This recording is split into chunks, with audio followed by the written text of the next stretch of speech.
My name's Stephen Grant Gee, and I was born in Highland Park, Michigan back in 1954. March 16th, I'm a Pisces. Came out at about 6 in the morning. My parents' names were Robert Watson Gee, and he had various jobs throughout his life.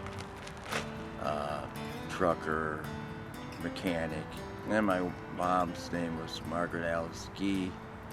She worked for the mayor of our town. She was the head secretary. My brother was William Everett Gee, and he died when he was 17 from leukemia. A long time ago, 1978. And then my sister died of diabetes and alcoholism and a broken heart. That was about 25 years ago. William's best qualities were his mind. He was going to be a marine biologist, and he was a great athlete. He was going to have 16 varsity letters when he graduated from Country Day, a private school in Michigan, where Robin Williams went, by the way. But he died before he got his last 4 letters. And my sister, Lillian, she was a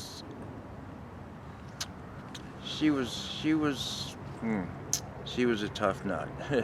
She was a great mother and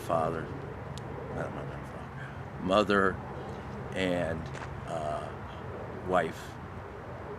And but her husband cheated on her, broke her heart really. She died young.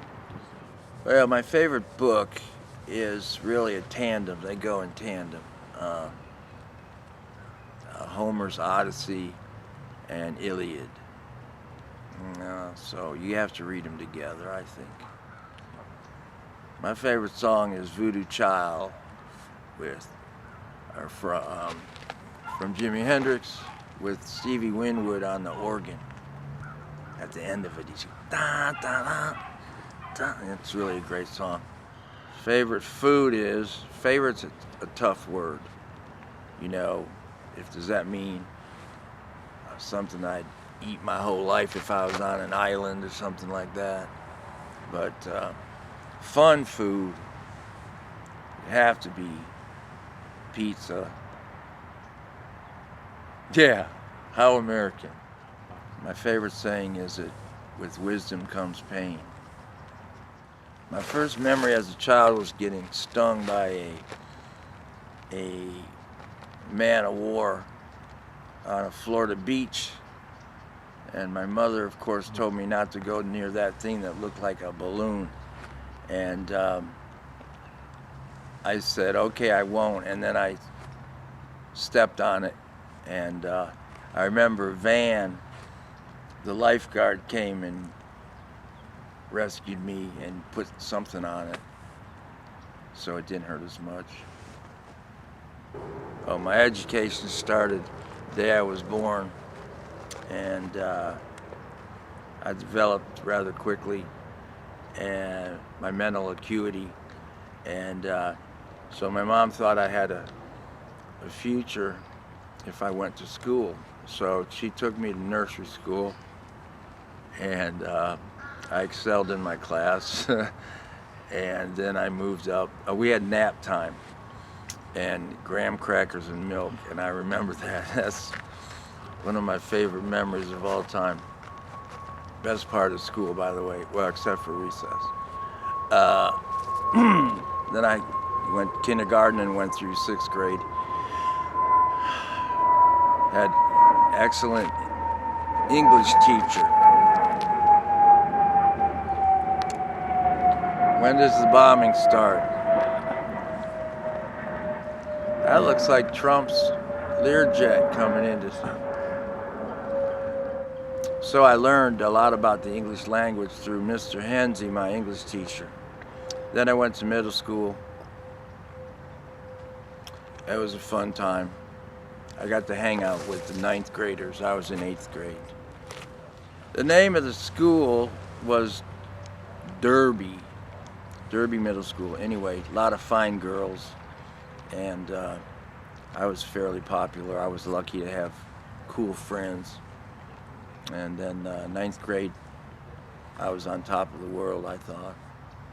Then I went to high school, to Seaholm High School, and I think my most favorite thing about that was skipping class and reading in the library, and playing football on the weekends on their football field against the law. It was against the law, and we finally got busted.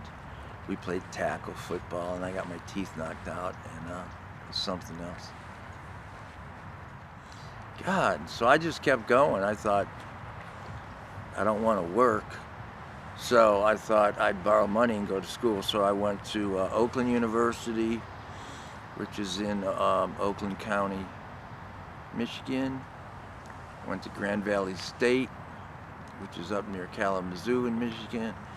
Then I went to the University of Michigan and graduated with a BA in Bachelor of Arts in English Lit.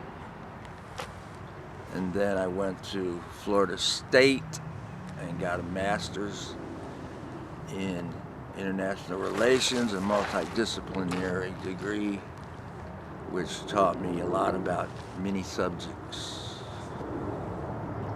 Well, I had to take a lot of classes to get certified as a teacher and a professor. So these were college level classes, but that's it with the education. Of course, I never did stop educating myself, and to this very day, I have not stopped. I read the Encyclopedia Britannica. I read every volume and picked questions out of there. Okay. My first job was as a busboy at a pancake house. I decided that it was embarrassing that I was always getting money from my mom and all my friends. My rich friends, they got money from their moms too, but some kids actually had jobs, and they were the coolest ones. They had their own money, so I decided to work, but I quit in a week. I probably had 10, 15, 20 jobs before I finally graduated from graduate school. But one job I had at Florida State was I worked for the Department of Transportation. And we worked on roads. You know how roads have 3 names? You know that. Well, we tried to make it, boil it down to just one name. You know, like if the road was called Columbia, but they had it labeled 436, and then another name, we would narrow it down to Columbia. It was a good job. And then I moved to Orlando from Tallahassee, and I worked for the Department of Labor. No, that was, no, wait. I went into the Peace Corps before graduate school, and they always said that's the toughest job you'll ever love. It was kind of the toughest job I'll ever hate, because it was kind of the real thing. Lived in a village, and I saw the scars and the ugliness of the real world. I had some scary times, but so then I got back and went out, and I was a bone marrow donor for my brother for the leukemia. I moved to Orlando and worked for the Department of Labor, and then I worked for a defense firm as a technical writer. I was unemployed and in between jobs, as the dude would say. And became a substitute teacher, then I became a middle school teacher, then a high school teacher, then a professor at 2 universities. And I just retired a year ago. My personal relations started out with Rocky Ritmanich. She was this Russian girl. She was the coolest girl at Torrey. That was my elementary school. First girl I ever kissed. And it just kind of went from there, you know. Each grade I had a couple girlfriends. And none of them real serious. But they always broke my heart. Always. I never got dumped. I mean, I always got dumped, except for one girl, and I'm not going to mention her name. I dumped her, and I should have probably married her. But we won't say who that was. Yeah, I did get married in 1986 to a beautiful woman named Angie Motes, and she became a therapist and started her own firm. And she still works at it today. She's a very innovative therapist. We had 2 children, Daniel Noah Gee, he's 34, and my daughter Christina Renee Gee, she's 24. Well, my travels have included, the big one was, of course, West Africa, Sierra Leone, and the Peace Corps. I've been to a few places, Jamaica, France, Canada, but not many places. But now that I'm retired, I'm going to do a lot of traveling, mainly in Europe.